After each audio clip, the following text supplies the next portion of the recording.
Finalmente, boa noite a todos. Exatamente às 7h28 a gente começa. Hoje, né, nós teremos início ao evento Instagramização da Medicina. Né? A gente vai abordar tanto os danos à saúde mental que isso traz, quanto o impacto no mercado de trabalho, e etc., como eu tinha mandado aqui no chat os tópicos.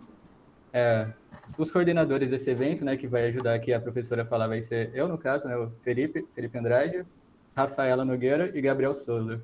Ambos nós somos estudantes de medicina, né?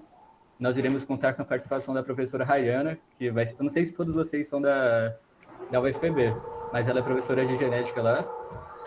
Vocês vão conhecer ela depois, posteriormente. E a Rafaela vai falar um pouquinho sobre a IFMSA, por enquanto. Para quem não conhece, né? Acho que a maioria conhece. Então, gente, boa noite. Meu nome é Rafaela, né? De antemão, gostaria de agradecer pela presença de todos, em nome da IFMSA Brasil UFPB.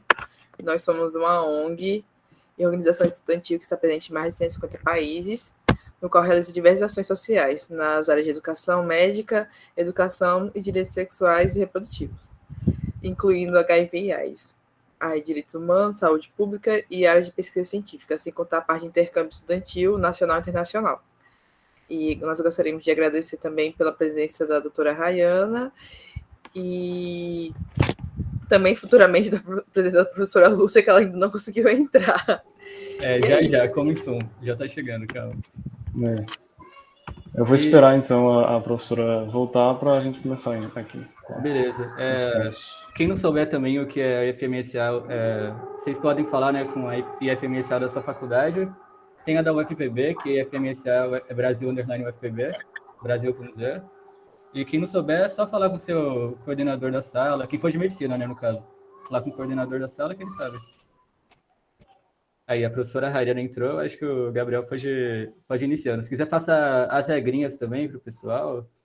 Pessoal, para participar, se vocês quiserem falar com o microfone ligado e a câmera ligada, vocês podem só levantar a mão ou falar no próprio chat que a gente permite. E vocês podem também ir deixando perguntas ao longo do bate-papo aqui, não tem nenhuma restrição não. Vocês vão deixando perguntas no chat e a gente vai respondendo. Então vai funcionar assim a dinâmica. Boa noite, professora, de novo. É uma honra recebê-la aqui. Eu vou começar abordando um dos principais pontos que a gente pensa quando começa a falar da instagramização, que é o ponto do marketing, né? E é um dos pontos que pode ser visto como positivo, já que ele facilita a comunicação do médico com a sociedade.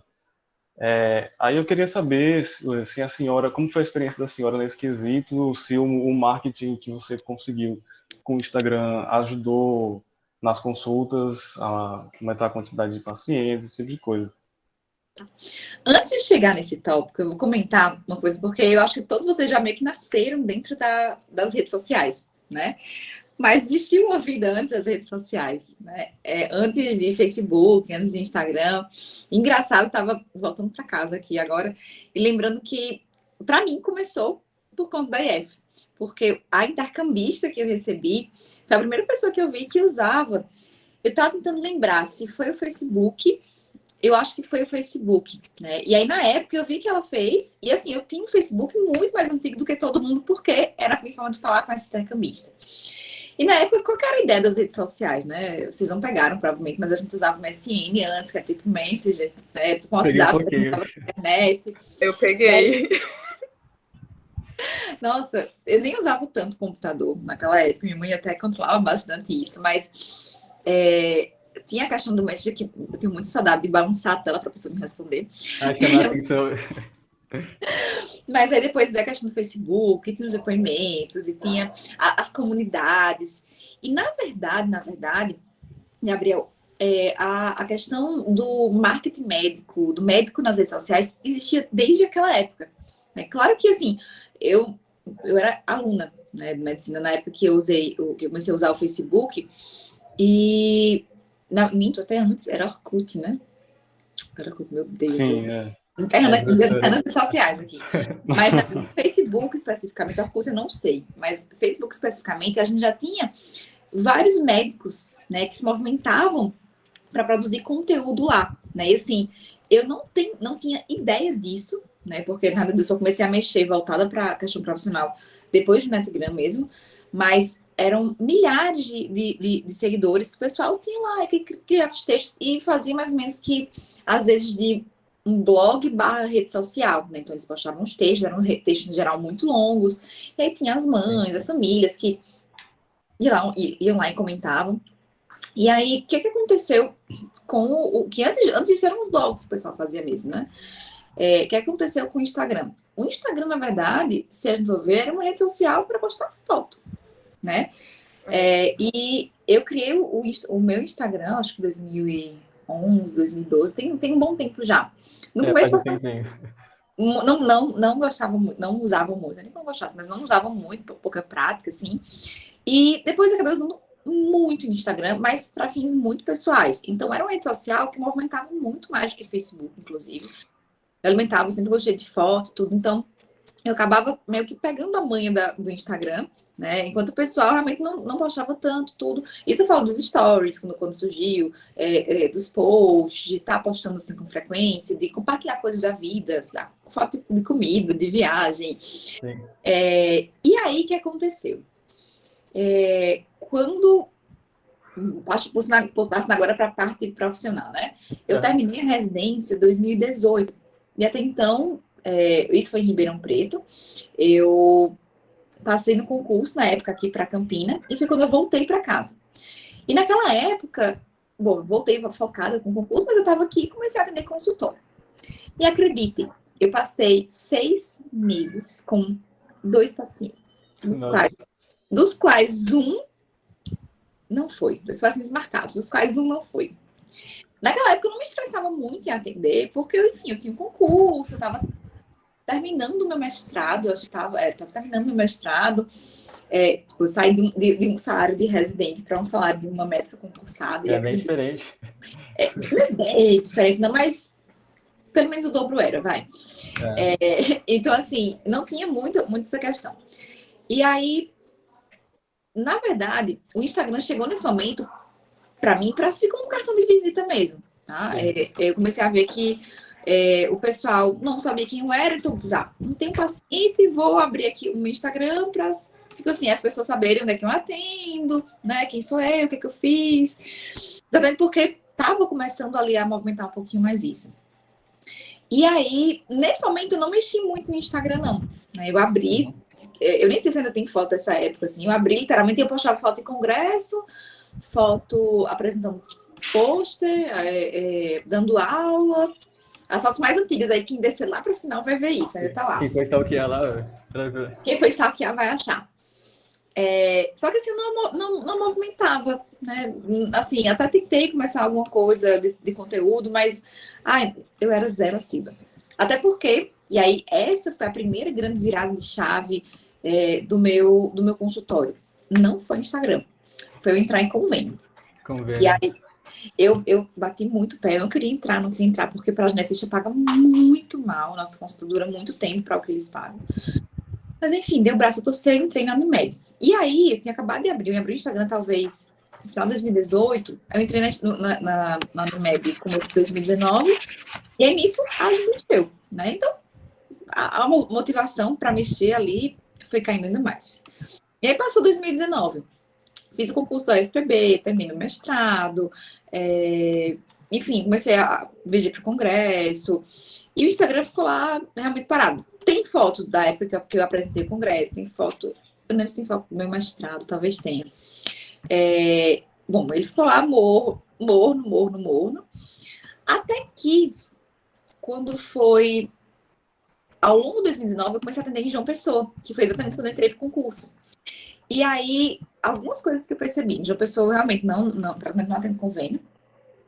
Mas ao longo desse um ano aí, um ano e meio, né, trabalhando na prática profissional, o que eu mais percebi, na verdade, não era a necessidade de marketing médico no sentido de eu estou aqui. Mas era das pessoas saberem o que é que eu fazia. Vocês estão entrando, muita gente aqui eu sei que está entrando na medicina, e eu tenho certeza que muita gente nem sabia que existia médico geneticista. Sim. Eu realmente não sabia, professora. Ou o que é que a gente faz, né? Às vezes, geneticista, mas o que é que faz? E a percepção disso não veio pela falta de paciente. Porque a falta de paciente, eu vou ser sincera, já vou avisar vocês aqui que nem começaram ainda. Consultório, independente da especialidade, demora a girar. É que nem ter seguidor no Instagram. Demora. Você tem que trabalhar, tem que estar lá sempre batendo, até que realmente a demanda ela vai acontecendo, né? Mas demora. Para você viver do consultório, demora um tempo. E aí o que aconteceu? Não foi tanto assim pela questão de buscar pacientes. Claro, faz parte, faz. Mas foi porque eu percebi que as pessoas não sabiam. E isso não só os pacientes que começavam a chegar, não sabiam o que estavam fazendo ali na minha sala. Ou quem eu era, enfim. Mas até os próprios convênios. Porque aí eu comecei a entrar em um outro convênio e as pessoas não podiam me procurar diretamente. Eu lembro que foi uma das coisas que eu fiquei revoltada. Tipo assim, cara, você não sabe o que eu faço, porque aqui só pode vir para mim se alguém encaminhar, né? Sim. Na genética, tinha muito isso, tipo, só se um colega encaminhar. Mas, gente, a gente tá na era da informação, né? Que tá todo médico aí no Instagram, divulgando informação, o pessoal tem muito acesso à internet, enfim. E ninguém sabe quando vem para mim, tem que alguém encaminhar para chegar. E assim, na genética, isso aí é um outro ponto, né? O paciente, ele vive uma odisseia diagnóstica. Então, até ele saber que tem uma doença genética ou que precisa de um geneticista, gente, às vezes isso roda 10 anos, né? Roda 20 especialistas. Então, esse também era um outro motivo, era educar a população de alguma forma. E aí foi quando realmente nasceu o Genetigram como ele é hoje, né? Como um canal de informação. Tem um marketing médico? Tem, mas assim, eu acho que ele acaba sendo muito mais secundário, né? Ser uma página de informação mostra o que eu sei, né? Como eu passo isso, né? Passa quem eu sou, querendo ou não, né? Porque eu dou as caras lá para falar essas informações. E então o marketing acaba sendo para mim por tabela.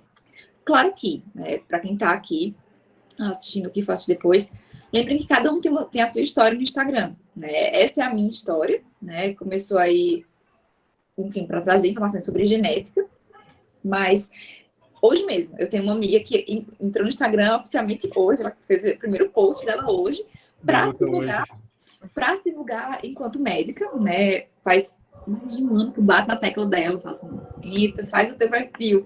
Porque a gente sabe realmente que dá algum fruto, pelo menos para as pessoas saberem. Hoje, inclusive, engraçado, eu estava no ambulatório de tarde, a enfermeira bateu na minha porta assim, você tem um cartão de visita? E eu fiquei tipo, alguém usa? Eu tenho um chave aqui que eu não usei. Não usei. Por que as pessoas usam hoje? A gente qual que é a tua página? Né? Me fala, você atende? Tem um perfil? É isso que as pessoas têm, porque é rápido, porque elas não precisam de papel para estar guardando, né? Elas podem tirar um print ali e guardar e procurar sempre que quiser, enfim. E acaba que, no final das contas, no frigir dos ovos, é marketing, né? É criar uma informação e também é um cartão de visitas, né? Então, até uma coisa que eu falei para Alice agora à tarde, é um lugar em que a gente tem que ser a gente, né? Se você cria um personagem para estar lá, é uma coisa que não é sustentável. Quando o paciente chega na sua sala, ele vai ver que aquilo ali realmente não é real. Claro que sim, é uma amostra grátis da nossa vida ali, ou de quem a gente é. Mas você inventar, falar de um jeito que você não fala, enfim, eu acho que aquilo não é sustentável. E a outra coisa é a gente não ter vergonha disso, né? Eu sei que nos pontos que a gente vai falar exatamente assim, o papel da rede social para médico, para estudante de medicina, mas, gente, passar informação segura, correta, não é pra gente ter vergonha, né? Fora que, bom, vocês já sabem que a gente fica rolando o dedo aqui. O que vocês viram há um segundo atrás, vocês não lembram no segundo seguinte, né? Então a gente fica se preocupando com o que as pessoas falam. A gente não vai fazer nada na vida. E é interessante também, né, isso que a senhora falou de disseminar informação, que meio que democratizou um pouco as informações para o público leigo. Muita gente não tinha acesso a informações genéticas, igual a senhora falou, não fazia ideia do que a geneticista fazia. E, por exemplo, o seu Instagram ajuda a atingir esse público. Ele sabia o que Sim, assim, eu sei que a ideia é falar aqui da estigmatização, de forma geral, mas eu não tenho como não falar da minha experiência, né? Então, serve como uma página para reunir pacientes. Então, assim, pacientes que têm síndromes genéticas, às vezes procurando por outras síndromes, querendo ou não, né? Então, tem esse processo de identificação. São pacientes que são raros. E eu acho que a página do profissional, ele pode ter esse papel também. Então, por exemplo, teve um dia que eu vi, eu achei muito curioso, uma gineco que tinha uma página que ela trabalhava só sobre vaginismo. Gente, é um assunto super tabu, mas que ela tava lá falando sobre, sei lá, tem milhares de seguidores, e ela tava lá falando sobre vaginismo. E as mulheres que escreviam lá nos comentários eram mulheres que se identificavam com aquele assunto, né? A mesma coisa no meu perfil hoje. Hoje, inclusive, um post da semana passada, que era sobre a síndrome do Beckwith-Wiedemann, alguém viu o post depois de um tempo, e aí começou a aparecer um monte de comentário de outras famílias que se encontraram ali no post. Eu tenho um filho assim, eu tenho um filho assado. Isso é muito bacana, né? Não é de jeito nenhum o objetivo inicial, mas acaba rendendo, né, essa aproximação dos pacientes, e eles vão se chamando. E à medida que um chama o outro, ele me divulga também. Né? Isso é uma coisa legal, como eu falei, que acaba sendo secundário, né? É um marketing boca a boca, né? É o boca a boca de antigamente. O José Weber, ele tinha comentado aqui uma questão importante. Se a senhora acha que é importante separar a vida íntima do profissional, tipo um Instagram pessoal e um Instagram profissional, sabe? Se é importante ter essa separação. Então, eu tenho meu pessoal ainda, mas vou dizer para vocês que foi uma besteira. Me arrependi. Me arrependi porque na época eu não... talvez eu não tivesse tanta experiência com essa questão da profissionalização, mas, por outro lado, eu acho que é muito individual isso também. Tá? Por que eu falo que eu me arrependi? Porque eu tive que começar do zero. Né? Eu já tinha 1.000 seguidores lá, e aí, de repente, eu parti para o zero. Esse é o meu primeiro ponto de arrependimento. O segundo, existem muitos perfis, muitos tipos de perfis profissionais. Tem aqueles estritamente profissionais, tem aqueles que divulgam, sei lá, 25% também da sua vida pessoal, tem outros que dividem 50%, né? Então, assim, dá para fazer essa mescla, e aquilo que eu falei, não dá para você sustentar um personagem, né? Então, assim, o paciente que chega hoje para mim, e assim, vou dizer para vocês, eu tô oficialmente 1 ano e meio produzindo conteúdo. A gente começou junto com a pandemia. O paciente hoje, ele sabe quem eu sou e já chega no consultório, nossa, eu vi que você viajou e pede dica de viagem, começa a falar assim de comida comigo. E, além da genética. Isso fideliza o paciente, né? Sim. E assim, isso é por paciente que eu atendo hoje no presencial, e ao longo da pandemia se tornou também um paciente que eu atendo na telemedicina, né? Que me encontra e sabe onde eu sou, o que eu estou fazendo. Gera uma conexão, querendo ou não. A gente tem assunto para consulta, quebra o gelo, principalmente no consulta, gente, que tem muita atenção, que é a da genética. Ninguém quer ir para o geneticista, né? Sim.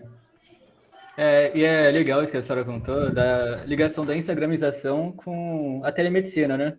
No caso. Que tipo, dá para você fazer uma ponte muito boa com o trabalho. Então, eu morro de vergonha, gente, disso, mas de repente eu fui parar nos grupos de WhatsApp. Vez por outra para essa. Eu te encontrei num grupo do WhatsApp, semana passada mesmo. Falaram da senhora no grupo do WhatsApp, das doenças, não sei o quê. Eu morro de vergonha. Mas esse é o boca a boca de antigamente, né?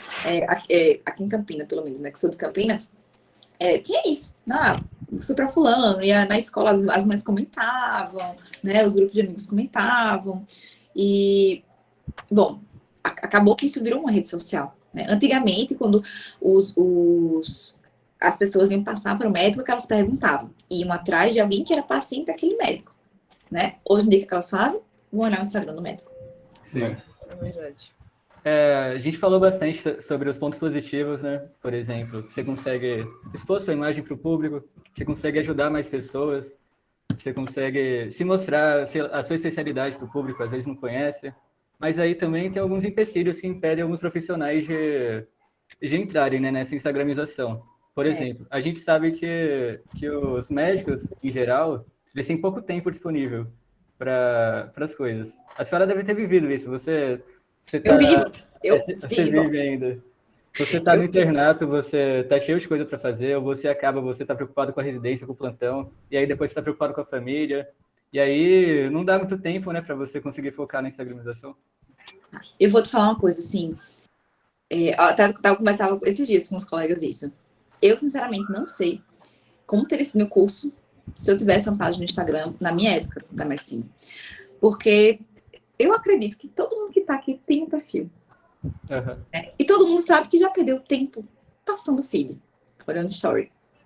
Querendo ou não, é um tempo que eu tenho certeza que eu teria perdido, sendo bem sincera, assim, porque em termos de aprendizado na faculdade, Instagram não seria uma fonte de estudo. Não é para ser uma fonte de estudo. É uma fonte que agrega conhecimento. Tá todo mundo, inclusive, convidado lá para o perfil. Mas a gente tem que ter muito cuidado, assim, exponencialmente, esse meu muito aqui, com o tempo que a gente vai colocar ali, né? E assim, vocês nem entraram na faculdade ainda, né? E vocês já percebem que realmente o negócio é corrido, né? E a gente sempre está fadado a perder tempo no Instagram, né? Isso é um cuidado que eu, inclusive, tenho tido mais, cada dia mais, na verdade, de tentar limitar o meu tempo aqui, né? Tentar produzir um conteúdo que, assim, isso é uma coisa que a história do marketing não médico, mas assim, que os marqueteiros do Instagram trazem muito. Ai, não, tem que postar a cada hora, tem que postar não sei quantas vezes ao dia, tem que fazer isso, tem que fazer aquilo. Mas, gente, primeiro tem que pensar qual que é o objetivo da gente aqui, enquanto médico. Sim. Meu objetivo é ter milhares de seguidores? Não. Se o seu objetivo é ter médico, você não precisa ficar enlouquecido aqui atrás, né? De aumentar a quantidade de seguidor, até porque nem todo seguidor vira paciente. Vocês acham que eu tenho 10 mil pacientes? Não tenho, gente, pelo amor de Deus. Depois, a ideia aqui é produzir conteúdo, eu vou ganhar em cima desse conteúdo que eu produzo ou da consulta que eu vou gerar. Né? Então, eu tenho que lembrar que conteúdo que eu vou produzir aqui. Né? Sempre focando, qual que é o meu objetivo aqui? E, claro, quando eu gero uma rede, né, de amigos, são 10 mil pessoas que eu estou aqui compartilhando comigo, que eu tenho já uma proximidade, tem muita gente que conversa comigo pelo direct, né? Uma proximidade, eu vou querer compartilhar. Eu acho que isso acaba sendo natural. Compartilhar um pouquinho, sei lá, do meu dia, do que eu estou comendo, do que eu estou fazendo, né? Isso é muito individual, nem todo mundo precisa fazer. Mas eu acho que é o ponto... É a encruzilhada entre o que é que vai ser benéfico, o que é que vai ser maléfico. E qual que é o seu limite, né? Então, esse limite de tempo. Eu perco tempo no Instagram, eu deixo de estar trabalhando, de estudando, para estar produzindo conteúdo aqui. Eu vou dizer que eu já perdi tempo. E aí foi por isso que quando eu comecei, eu fiz, nossa, eu tô perdendo muito tempo aqui e tô deixando de ler, que é uma coisa que eu adoro. Eu tô deixando de, sei lá, de estudar. Claro, eu sou responsável o suficiente para não deixar meus relatórios, meus pacientes, etc. Né? Mas um tempo que acaba sendo convertido para isso aqui. E aí eu comecei ao invés de estar passando o tempo todo, eu foco e respondo assim no intervalo, na hora que eu tô no sinal, na hora que eu tô parado, no estacionamento, enfim. Né? Exatamente para poder otimizar um tempo que eu não estaria perdendo. A encruzilhada também com relação ao limite do pessoal e do profissional que a gente estava falando aí. Né? Eu me sinto à vontade de compartilhar, mas também não compartilho tudo. Hoje o meu pessoal está aberto, inclusive, mas porque é uma página que eu compartilho recordações. Quem me segue sabe que eu adoro viajar e acaba que é o meu álbum de recordações das viagens. Então eu tenho muita amiga que pergunta sobre dica de viagem. Eu decidi abrir porque tá lá aberto, vem que tem fotos dos lugares que eu vou, tudo. Então aí fica meio que assim, eu não tenho nada para esconder, tá lá, quem quiser ver. Mas por outro lado, nem todo mundo consegue ter esse limiar. Então, acaba gerando uma exposição muito maior do que aquela própria pessoa é capaz de lidar. Sim, sim. Né? Então, assim, isso entra na questão do eu só posso aparecer aqui bonita. Gente, eu literalmente tô aqui para expor conteúdo. Então, quem quiser me ver bonita, eu não sei nem onde é que vai me encontrar desse jeito. Arrumado? Não vai encontrar, desculpa. Tem a questão da pessoa se preocupar com o que é que posta. Eu tenho que postar num lugar badalado, num lugar não sei o quê. Tem que fazer tal dancinha, tem que fazer... Que acaba gerando uma ostentação que é aquela coisa do luxo que não existe, às vezes, ou de um padrão de vida que não existe, sabe? Só para seguir uma onda vazia. Aquilo que eu falei lá no começo, tem que ser você. Né? Então, se você não frequenta esses lugares, você não faz essas coisas, não é seu dia a dia, enfim, não vale. E tem aquela coisa também de você não é obrigado a postar o tempo todo, nem é obrigado a estar dando satisfação para as pessoas. Né? Então, eventualmente, eu falo assim, vou responder a caixinha agora e sumo. Aí depois eu volto e falo, gente, apareceu os pacientes e continuo, vida que segue. Às vezes eu nem falo nada. E tem a questão também, isso aí o pessoal às vezes comenta, e eu até peso muito, peso cada vez mais no que eu vou postar fora do que é genética. Então, por exemplo, enquanto médica, isso serve, eu acho que para todo profissional de saúde, inclusive. Na rede social ou não, a gente é um exemplo. Né? Então, assim, a gente é exemplo de, enquanto vida fitness, de se exercitar, do que a gente come. A gente fala aqui no Instagram, mas se você vê um médico na balada, eles vão olhar do mesmo jeito. Se você vê um médico no restaurante, eles vão olhar do mesmo jeito. Né? A diferença é que aqui a gente expõe o que a gente quer. Mas o paciente que te encontra na rua, ele vai ver também. Então, a gente acaba sendo esse exemplo. A gente é exemplo enquanto ser humano, né? Enquanto ser humano de como a gente trata as pessoas, de como a gente fala com elas. E aí, assim, aquele cuidado que eu falei para vocês. Às vezes é um docinho aqui no Instagram, mas é uma porta quando você vai falar com ele na vida real, né? Sim. Então, assim, de ser quem a gente é. E não é obrigado a gente estar aqui o tempo todo feliz e animado.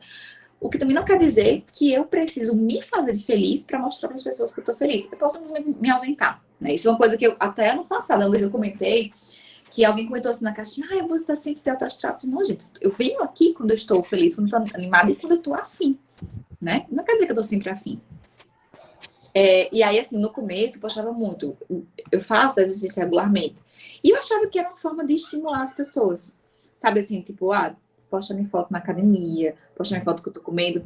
Só que a dose disso, até disso tem que ser pensado, né? De como que eu trago esse conteúdo, essa informação, esse estímulo. Já pensaram que tem gente que sofre com isso? Sofre porque, olha só, eu trabalho com doenças raras. Então, eu tenho pacientes que são deficientes físicos e que não conseguem. Eu tenho mães de autistas, mães de deficientes físicos que não conseguem ter a vida que, de repente, eu compartilho aqui. Ou questão de alimentação. Tem gente que, sei lá, enfim, tudo isso aí a gente precisa pesar como a gente compartilha e como a gente traz esse conteúdo. Eu não vou poder, claro, virar a pessoa que as pessoas querem que eu seja. Eu tenho que continuar sendo eu, mas a forma como eu trago isso também não pode tornar tóxico, doentio quem tá aqui comigo, sabe? É para ser realmente uma galera, né? Uma galera que interage comigo, que, tipo assim, anime de malhar, diga assim, não, tá com preguiça, eu consiga animar de alguma forma, mostrar que é uma coisa legal, enfim. E não que a pessoa se sinta pressionado porque tá vendo na rede social. Sim. Uma coisa também que atrapalha um pouquinho na hora da inserção do pessoal nas mídias sociais, né, principalmente do profissional médico, é que às vezes ele não se sente preparado o suficiente. Às vezes, eu tô com receio aqui de postar essa informação por causa de tal coisa. E vai indo, assim. Então, vou antecipar algumas coisinhas que é do último tópico lá da ética, certo? Uhum. A informação que é trazida aqui não pode ser uma consulta. Nós somos proibidos pelo CFM, pelos CRMs, de fazer consulta. Eu acho que essa é a frase que eu mais escrevo nesse Instagram, que é lá no direct. Não posso fazer consulta. Por favor, agende, procure o seu médico, sabe?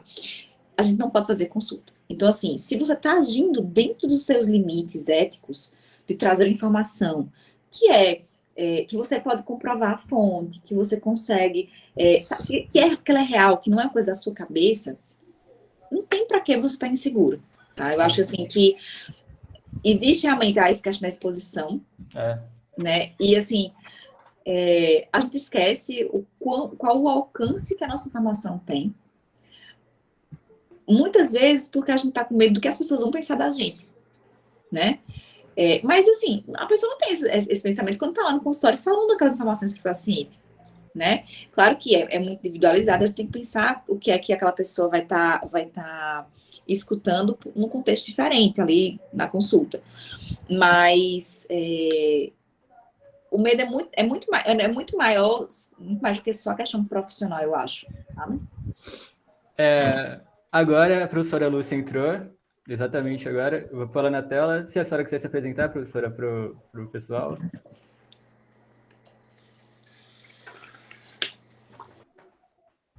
Calma aí, não tá saindo som, eu acho. Ainda não tá saindo. Não tá.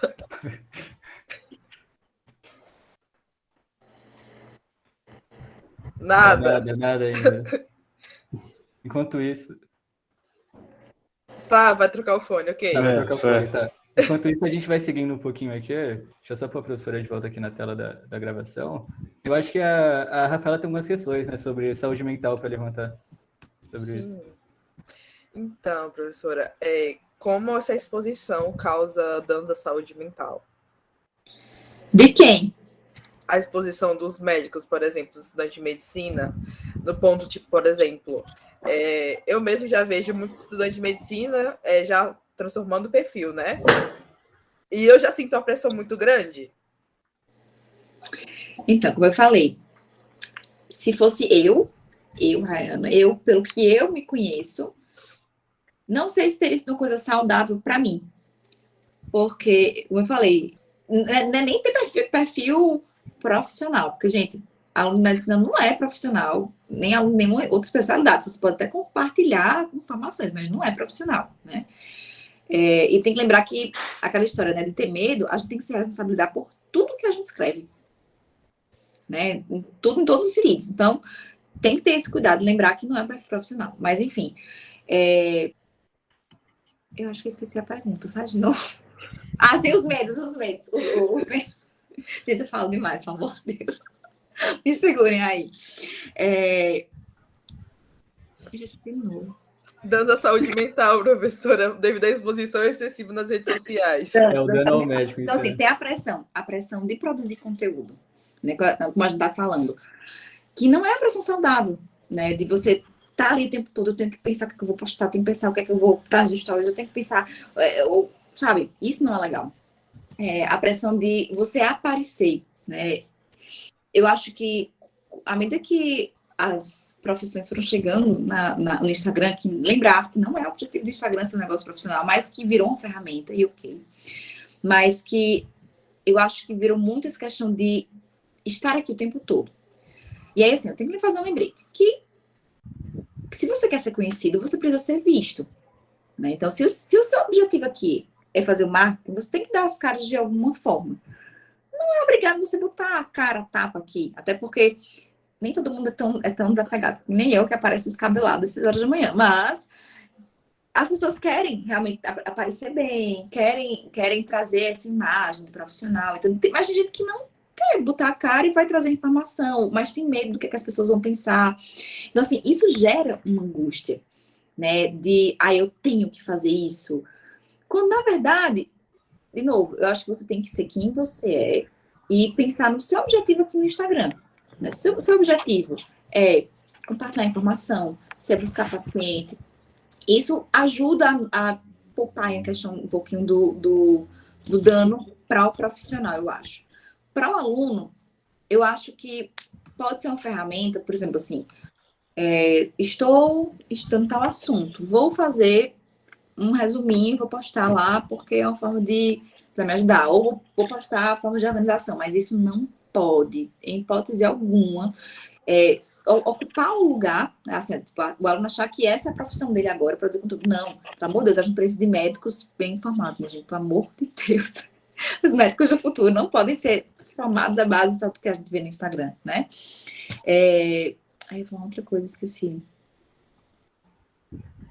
Mas acho que é isso. Também tem a questão da competitividade, né? Entre Sim. Então, um médico ver o outro ali fazendo e se sente pressionado.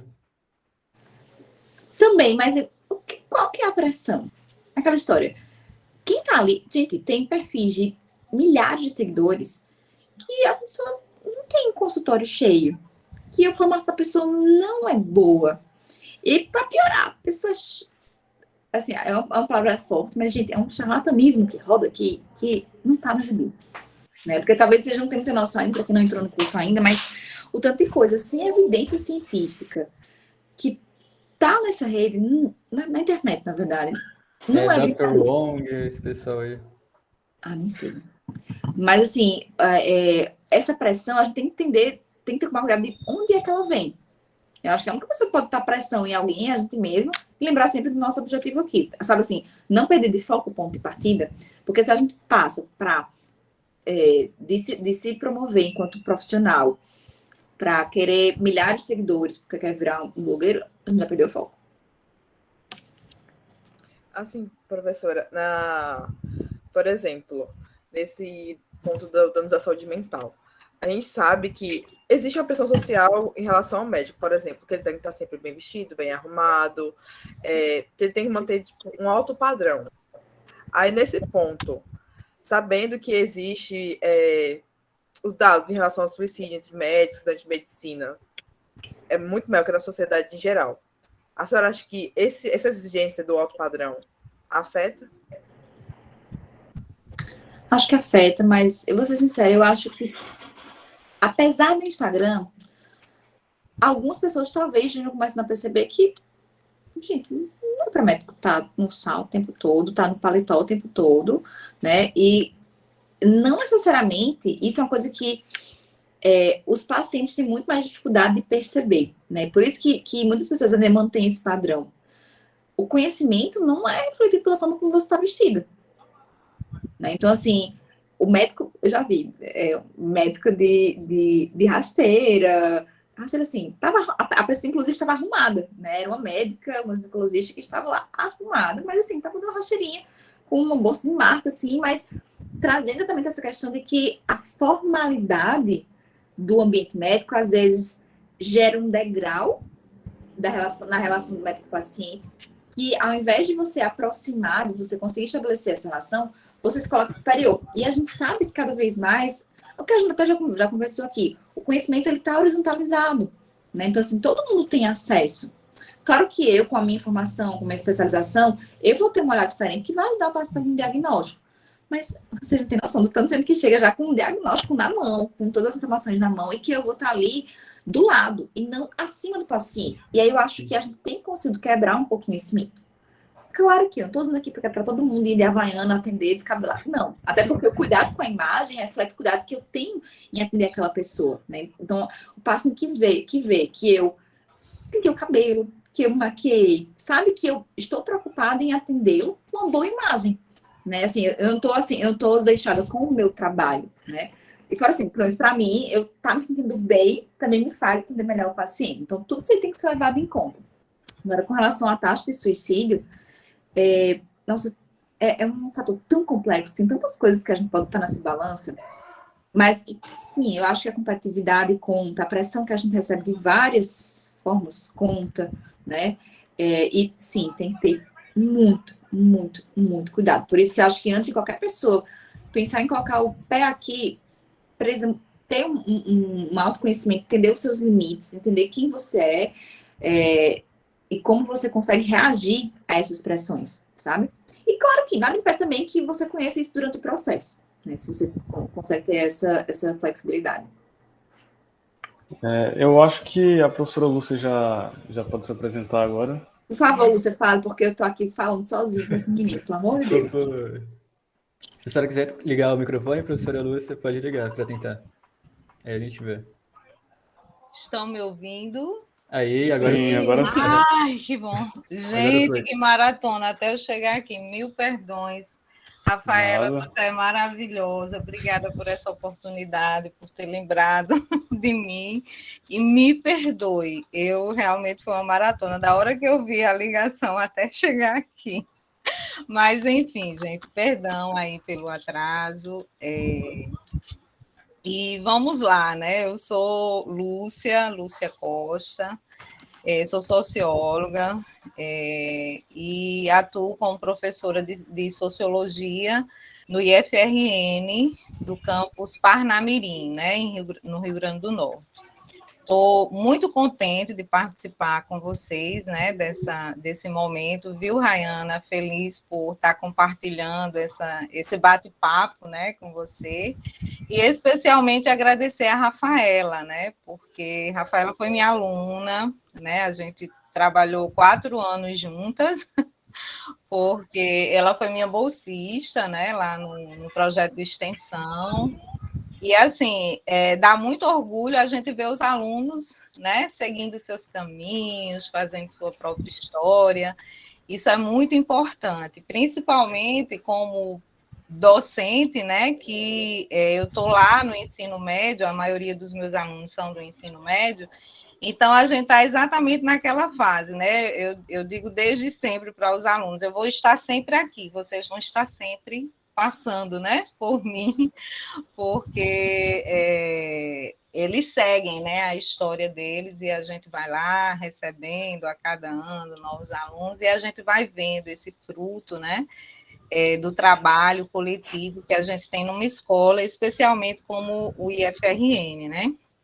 Então, assim, agradecer muito, Rafaela, muito feliz de você estar realizando seu sonho. Eu lembro quando você dizia que queria fazer medicina, e é muito bom, é uma satisfação enorme estar aqui com vocês, especialmente esse caminho aí. Eu vinha só pensando no carro, meu Deus, Rafaela nunca mais vai me chamar. Que isso, professora? Mas vamos lá, né? Desculpas pedidas, né? Espero que atendidas. Então, eu cheguei, o bate-papo já estava acontecendo, né? Com relação à especificidade da medicina, né? Eu fiquei pensando como é que eu poderia entrar nesse debate, né? Como socióloga, pensando aí alguns caminhos de diálogo com vocês. E com relação à área da saúde, eu tenho algumas experiências como docente, né? Quando eu fui professora substituta da UFRN de Ciências Sociais, eu dava uma disciplina, ministrava uma disciplina chamada Sociologia da Saúde.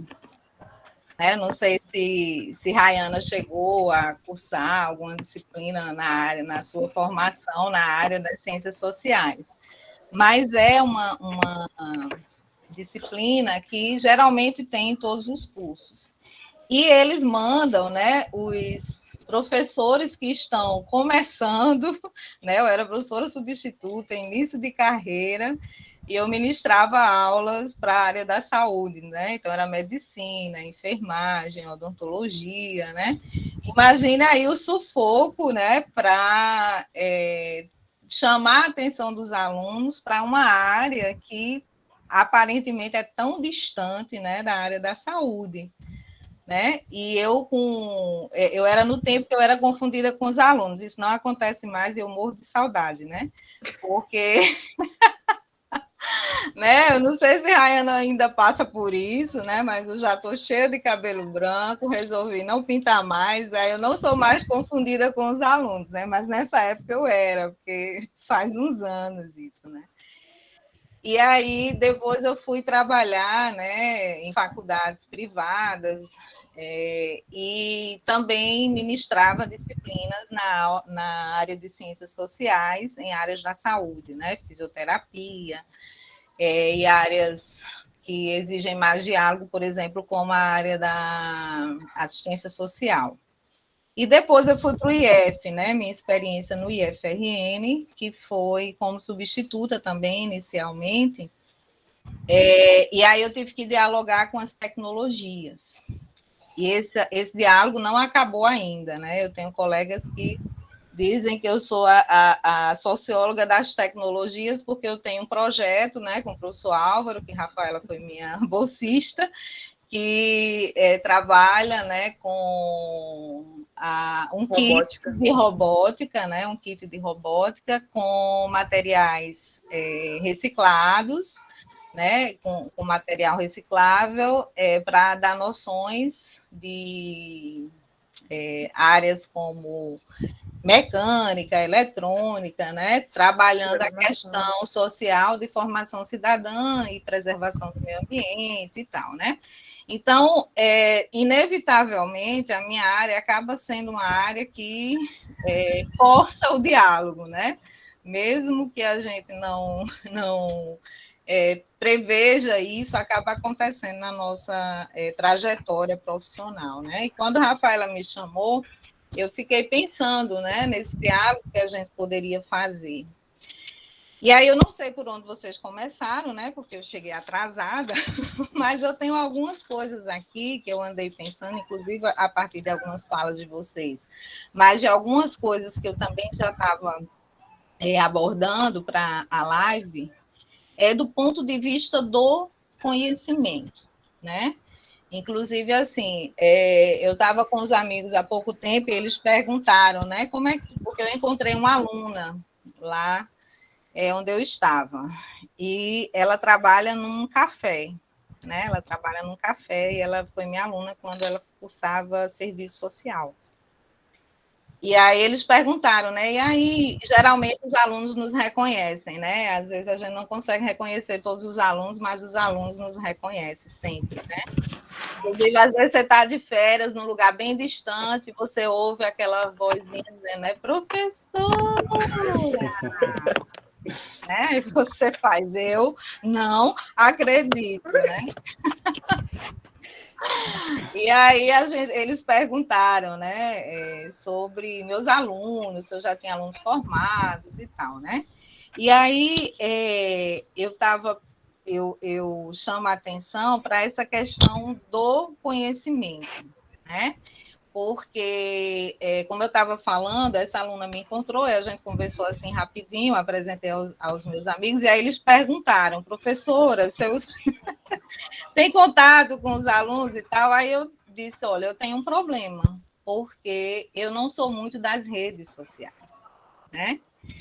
E isso, falar sobre uma temática como essa, né, que envolve o Instagram, ou as redes sociais, remete à minha própria experiência, né, de uma socióloga que tem se tornado antissocial por causa dos meios de comunicação que hoje estão vigentes, né? Eu sou realmente uma mulher do século passado, né? Passado mesmo, né? Então, hoje a gente fala que os alunos, né, entendem muito mais dessa experiência com a tecnologia do que nós, né, que nascemos no século passado, e eles já nascem predispostos a isso, né? Eu sou uma das pessoas que ainda tenho feito um esforço muito grande para me adaptar a essa sociedade completamente tecnológica, né? E agora a gente pode até falar, né, instagramizada, né? Uma palavra mais ou menos assim, porque antes, quando eu fazia uma pergunta, você sabe onde tem isso? As pessoas perguntavam, você tem WhatsApp? Aí eu, não. Eu sou a última pessoa que eu conheço que teve o WhatsApp, né? Mas me rendi. Depois, qualquer pergunta que eu fazia, as pessoas faziam, você tem Instagram? Aí eu, não. Você vai no Instagram e você encontra tudo que você precisar, né? Tipo assim, blim, mágica, total. Então, eu realmente, com essas temáticas, me chamam a atenção por causa da minha própria dificuldade de lidar com isso. E com relação ao conhecimento, né, que é esse caminho que eu vou buscar para dialogar aqui com a gente, propor algumas reflexões do ponto de vista da teoria do conhecimento mesmo, né? E aí eu chamo a atenção para uma frase que um filósofo lá no dois séculos atrás, né? Ele diz assim: melhor uma cabeça bem feita do que uma cabeça cheia. E sempre que eu estou trabalhando com os alunos em teoria do conhecimento, que é a introdução às ciências sociais, a gente fala sobre essa relação entre conhecimento, informação e opinião. Porque no mundo da internet é como se essas três coisas se misturassem muito. Vocês estão entendendo o que eu estou falando? Oi? Sim. Sim. Rafael. O Gabriel, né? E assim, as outras pessoas que falam, se eu não falei, já esqueci, tá? Eu estou vendo o Felipe, o Paulo, o Rafael, tem mais 12 pessoas, o Zé Weber, e tem um cachorro também, né? Meu cachorro também está aqui, mas ele fica bem caladinho, ele está velhinho e está só quer cafuné. Então, assim, é como se nesse mundo atual, em que todas as coisas passam por esse universo, né, no Instagram ou das redes sociais, ampliando a isso para outras ferramentas, essas três coisas estivessem muito próximas. Às vezes, até o ponto de pessoas que têm algumas informações chegue a, como é que eu vou dizer? Eu não quero ser arrogante. Chega ao ponto de achar que domina um certo conhecimento porque detém algumas informações. Vocês estão compreendendo o que eu estou falando? E eu entendo que, como em outras áreas, a área da medicina pode ser uma das áreas em que isso pode ocorrer mais perigo, porque essa diluição desse conhecimento, que muitas vezes aparece fragmentado, e já é fragmentado na própria estrutura do ensino, se a gente for pensar, né, o médico do passado era aquele médico que era o médico da família, que atendia desde as crianças até os adultos, problema de uma encravada, até uma tosse, e problemas mais graves, né?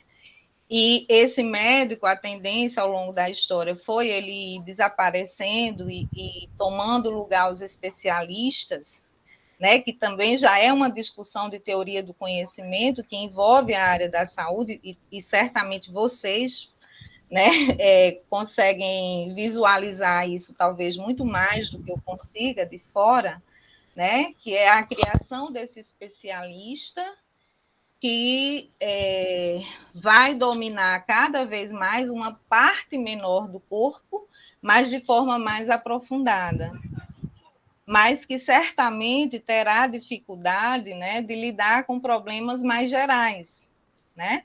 O clínico geral, aquele clínico geral do passado, que era um médico que era para a família toda e para todos os problemas de saúde, né? Isso. A gente estava falando justamente sobre isso no início, que acima de tudo você está fazendo medicina, né? E não cardiologia ou alguma especialidade. Você está se formando como médico, então você tem que ter a maior quantidade de contato com as outras áreas. Exatamente, né? E assim, a urgência com que o tempo nos exige, né? E eu entendo, a gente sempre tem a visão de que o curso de medicina, ou a formação em medicina,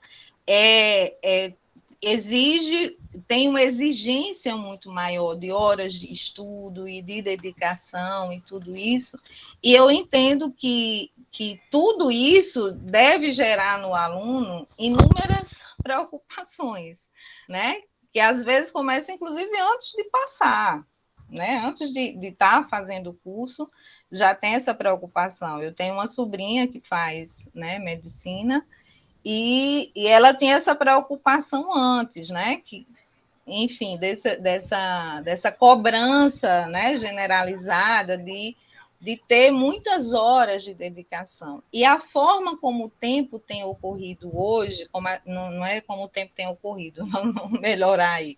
A forma como nós nos damos hoje com o tempo, a nossa relação com o tempo, né, é como se o tempo fosse cada vez menor. Né? Então, você tem aí, e os conhecimentos aumentaram. Daquele médico que se formou há 30, 40 anos, né? Essa medicina já mudou. Né? Então, o que vocês estão estudando hoje, certamente não é a mesma quantidade de informações e de conhecimento que aquela pessoa pegou naquele currículo antigo, né? E as especialidades aprofundam muito mais em algumas áreas, né, esse conhecimento. Né? Um oftalmo, por exemplo, um pediatra, né, vai ter muito mais aqui para, né, puxar aí de Rayana, né, vai ter muito mais, né, conhecimento na área de oftalmologia ou pediatria do que, né, aquele outro profissional que não estudou esses, né, de forma mais detalhada, não se tornou um especialista, né?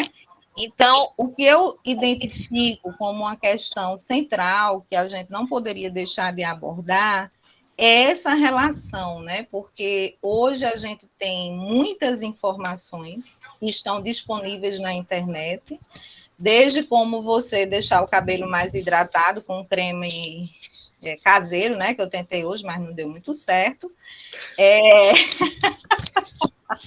Até, né? Como você se livrar de um problema de saúde. Ou lhe dar um diagnóstico, como a Rayana falou, né, que certamente, né, já deve ter acontecido, né, na sua experiência, ou vocês vão ter que passar muito por isso, atenderem um paciente que ele já saiba o que ele tem e que já saiba que medicação, que tratamento ele vai ter que fazer, né? Então, essa relação desse conhecimento, né, dessa informação e dessa opinião, né, são três coisas diferentes que se misturam nesse universo das redes sociais, né, não só no Instagram. Vou usar um outro exemplo, a questão da nutrição. Né, eu tenho uma irmã que é nutricionista.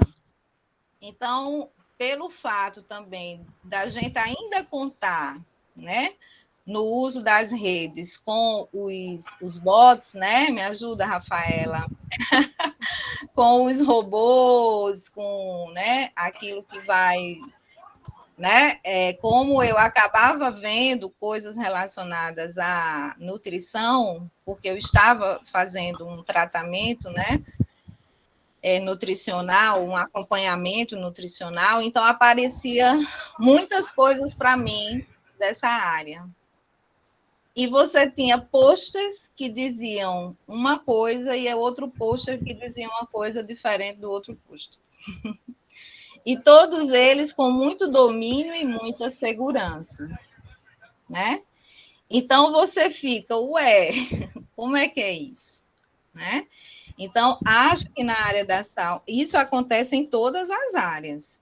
É até uma questão ética, né? Porque tem muitas informações assim que acabam sendo equivocadas, que alguns médicos divulgam, abordando áreas que não são das especialidades deles. E aí acaba acontecendo ou muitas pessoas passando por profissionais que, na verdade, não são. Uma coisa é você fazer gastronomia, outra coisa é você ter conhecimento nutricional, né?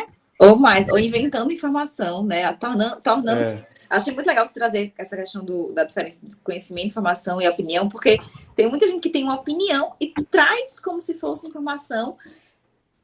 E pior, se pinta como detentor de um conhecimento, né? Então, nisso, gente, nessa era agora da Instagramização. Surgiram especialidades novas, né? Surgiram especialidades que não são reconhecidas e que se vendem como o papo daquela área, que nem existe. Exato. Né? Então, assim, acho que é uma situação que vocês, como alunos, né, que estão ainda nesse processo de formação, que tem a ver com a ética também, né, como o Gabriel falou, de ter essa compreensão, né, até que ponto esse espaço é o espaço para eu dar, né, trazer uma temática sobre saúde que vai interferir, né, nas pessoas. Há também essa questão dos seguidores, que tem, para algumas pessoas isso é extremamente importante, né? A questão de você ter muitos seguidores, e às vezes tem pessoas que dizem o que os seguidores querem ouvir. Né? As informações que eles querem ouvir. Né? Isso vai, né, gerar mais curtidas e mais, né? Parece uma coisa muito distante, mas não é, né? Eu não sei se vocês já viram, eu deixo até como uma indicação, tem um filme, né? Saiu na Netflix em 2020, então é bastante recente, que é O Dilema das Redes. Sim.